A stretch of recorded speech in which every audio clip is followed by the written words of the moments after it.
Bonjour à tous, je m'appelle Annabelle Franco et j'ai le plaisir aujourd'hui d'accueillir Anna Huben dans le cadre de nos interviews sur les échanges éducatifs.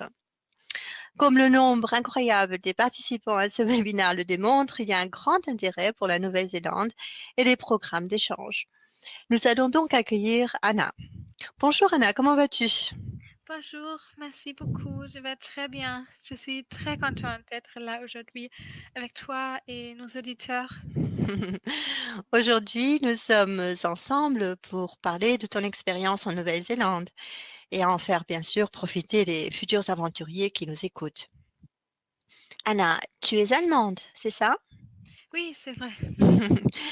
Je suis ravie que tu aies accepté de faire l'interview en français pour pratiquer sans doute ta troisième langue étrangère, c'est ça?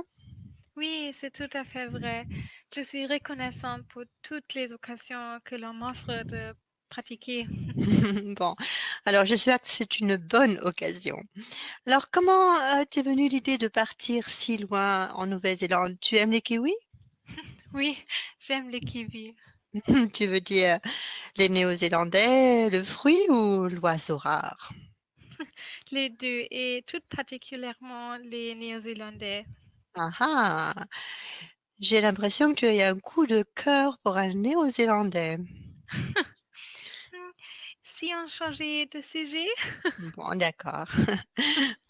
pour revenir à ta question, quand j'avais 14 ans, j'ai eu envie de découvrir une nouvelle culture et pour tirer le meilleur parti de mon aventure, j'ai cherché un pays qui me paraissait fascinant et se trouvant le plus loin possible de chez moi. D'accord, ben, c'est réussi parce que la Nouvelle-Zélande, c'est vraiment loin. Et si je me souviens bien, Anna, ta sœur est partie aux États-Unis. Toi, tu n'étais pas intéressée par l'Amérique? J'aurais pu partir aux États-Unis comme certains de mes camarades, mais je me disais que je pourrais toujours y aller en vacances pour quelques semaines. Il est vrai que les États-Unis sont plus accessibles que la Nouvelle-Zélande.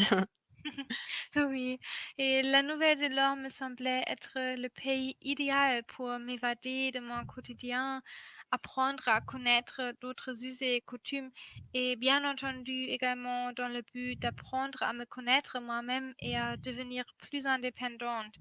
Et à l'époque, je m'intéressais déjà à la culture des Maoris, les autochtones premiers habitants de la Nouvelle-Zélande. Ah, tu étais déjà très mature à 14 ans, Anna. J'imagine que tu devais être très excitée. Appréhendais-tu la nouvelle vie qui allait être la tienne pour les 6 mois à venir? Ah oui, bien sûr, j'étais très excitée. Pour moi, c'était la première fois que je quittais l'Europe et j'avais reçu une lettre et des photos de ma famille d'accueil, mais nous ne nous étions pas encore parlé au téléphone. Je n'avais qu'une vague idée de la nouvelle vie qui allait être la mienne. Enfin, j'avais une attitude positive et imaginais que tout était possible. Moi, je crois que l'attitude positive est très importante quand on part à l'aventure comme ça, parce qu'il y a toujours des surprises. Peux-tu me confier comment tu as vécu ton arrivée? Te sentais-tu complètement dépaysée? Ma famille d'accueil était super gentille et elle m'a accueilli très chaleureusement. Bien sûr, j'étais fatiguée après le long vol, mais comme j'étais entourée de nouvelles personnes et me sentais fort impressionnée par mon nouvel environnement, j'ai vite oublié ma fatigue. J'étais plutôt curieuse de faire la connaissance des Kiwis. Je vois. Et où as-tu vécu exactement? Près de la capitale? Ma famille d'accueil vivait à Palmerston North et c'est là que j'allais à l'école. La ville se trouve à environ 150 kilomètres de la capitale Wellington, dans le sud de l'île du Nord. Je vois. J'arrive à m'imaginer. Que peux-tu dire de la population, Anna? Les gens sont-ils si différents de nous, Européens? Je pense que les Kiwis sont très relaxés et ouverts. J'apprécie qu'ils se respectent et s'impliquent beaucoup, s'occupant les uns des autres. Et j'ai fait connaissance de beaucoup de gens très inspirants. À mon école, il y avait beaucoup d'élèves internationaux ainsi que des réfugiés. et les professeurs étaient incroyablement engagés. Ah, ça, c'est parfait. Et l'école, comment cela se passait-il? Pourrais-tu me décrire une journée de classe? Oui, bien sûr.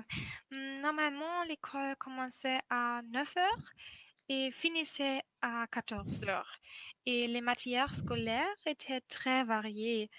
Les élèves pouvaient choisir 6 matières pour toute l'année et l'ordre des cours changeait tous les jours. Par exemple, j'avais Performance Music, Food and Nutrition et Tourism.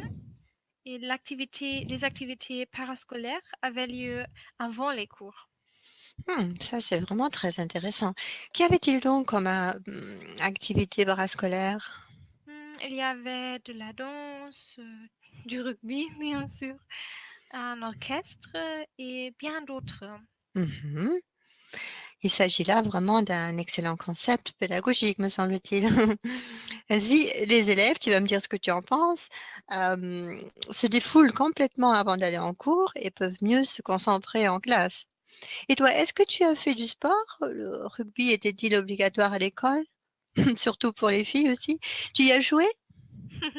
Je n'ai pas fait de sport dans une équipe, mais j'ai joué de la flûte dans l'orchestre de ma high school. Ah, je vois. C'est aussi, un sport, une autre sorte de sport, avec beaucoup d'entraînement et de répétition. Oui, c'est vrai. Et parfois, j'ai fait du jogging avec mes amis après l'école. Bien sûr, ma famille d'accueil m'a invité à assister à un jeu de rugby et l'équipe nationale de la Nouvelle-Zélande s'appelle les All Blacks. Et la Coupe du monde de rugby avait lieu juste pendant mon séjour. Ah oui, mais quelle coïncidence! Tu es donc devenue fan des All Blacks? Oui, bien sûr. Et maintenant, j'aime bien regarder des matchs. Ah d'accord. Quand je t'ai demandé une, interview, Anna, tu as tout de suite dit «oui» avec grand enthousiasme. Donc je me suis dit que tu n'avais que des choses positives à raconter. Quelles sont les expériences les plus joyeuses que tu aies faites? J'ai fait un tour des 2 semaines sur l'île du Sud. C'était très fascinant. La nature et en particulier la diversité de la flore et de la faune, et puis des paysages époustouflants. Et Kaikoura est ma ville préférée. C'est là où j'ai nagé avec les dauphins pour la première fois. Oh waouh! C'est vraiment fantastique, hein. Je t'y vois tout à fait. Tu as nagé dans la mer ou dans un centre avec des dauphins apprivoisés? Alors, je suis partie avec un groupe de 10 élèves internationaux. D'abord, nous avons mis des combinaisons de plongée et avons pris un bateau pour nous rendre au nord mer. Puis, quand nous avons vu des dauphins, nous avons plongé dans l'eau. Et je m'en souviens, l'eau était très froide. Et les dauphins sont des nageurs extraordinaires, alors nous devions nager super vite pour pouvoir les suivre. Et c'est vraiment l'expérience la plus fantastique que je garde de mon séjour en Nouvelle-Zélande. Waouh, c'est époustouflant à donner le vertige, Anna. Te souviens-tu de tes émotions juste à ce moment-là? Oh oui, je m'en souviens comme si c'était hier. En sortant de l'eau, j'étais fatiguée mais heureuse. Et j'étais affamée par l'effort et l'excitation. Heureusement, nos accompagnateurs nous ont distribué des biscuits au gingembre pour calmer notre faim. Des biscuits, c'était gentil, mais je pense que ça ne m'aurait pas suffi à moi. Un séjour à l'étranger n'a pas que de bons côtés, Anna. Est-ce que tu as été confrontée à des difficultés? As-tu fait des expériences malheureuses? La Nouvelle-Zélande est connue aussi pour ses tremblements de terre. Est-ce que la terre a tremblé pendant ton séjour, par exemple? La plupart de mes expériences étaient bonnes. Parfois, j'ai aussi eu le mal du pays, mais mes amis et ma famille d'accueil m'ont apporté tout leur soutien, alors ce n'était pas très grave. Mmh. Tant mieux alors. Dis-moi, tu as eu la gentillesse de préparer une présentation. Est-ce que les photos sont de toi? Oui, bien sûr. Les photos sont de moi. J'ai éprouvé beaucoup de plaisir à faire la présentation. Les beaux souvenirs sont vite revenus, ainsi que l'envie de retourner à Nouvelle-Zélande. Ah ben ça, je te crois, hein, tout à fait, parce que moi, ça me donne envie aussi. Et comment t'amusais-tu? Étais-tu invitée à des surprises parties? C'était de ton âge. En effet, mes camarades de classe m'ont souvent invité à leur surprise party et les Kiwis aiment le barbecue. Les week-ends, nous avons fait des grillades. Nous nous sommes souvent donné rendez-vous dans un grand jardin en ville pour nous promener et manger de la glace. Et parfois, ma famille d'accueil m'a invité à faire une randonnée à vélo ou une randonnée à pied dans la montagne. Ah, c'est sympathique. Et quels ont été tes coups de cœur? Aimerais-tu les partager avec nous? Oui, bien sûr. J'étais fort impressionnée par la culture des Maoris. Ils cultivent vraiment leur tradition. J'ai visité une église maori, Morai, décorée des sculptures de bois et peinte d'une multitude de couleurs.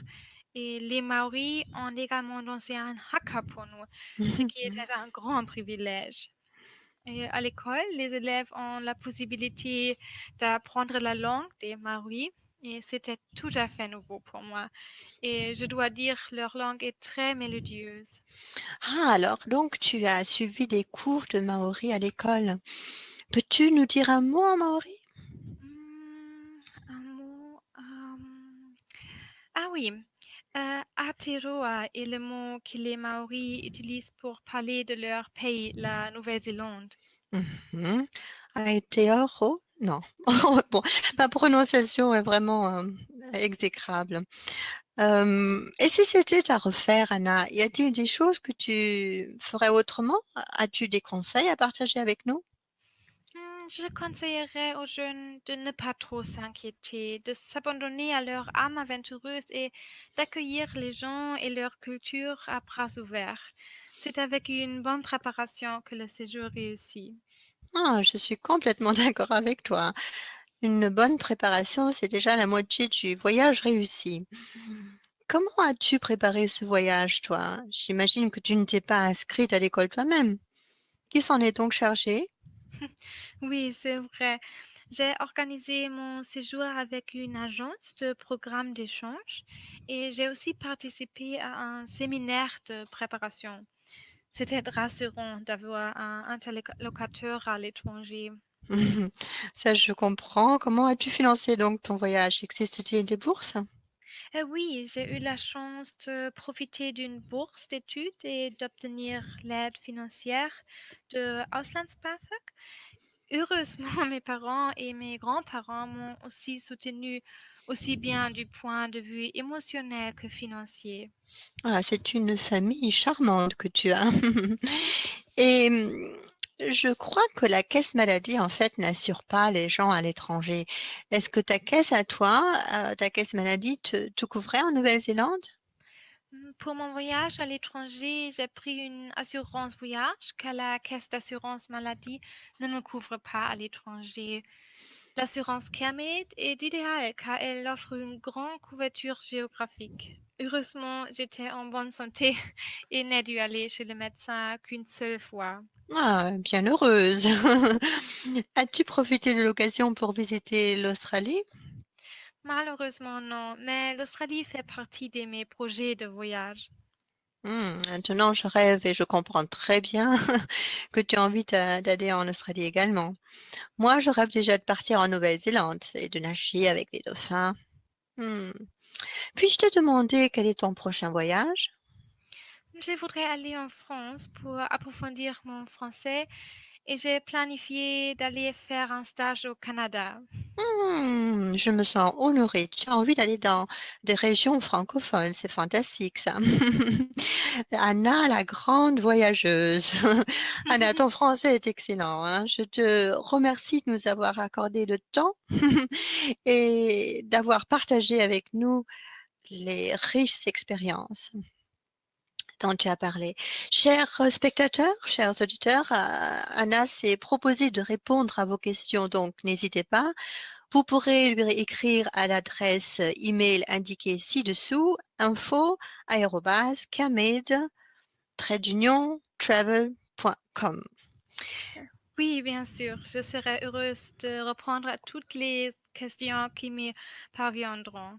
Oh Anna, ton français est vraiment excellent et je te remercie d'avoir accepté, cet entretien et de répondre aux questions de nos auditeurs.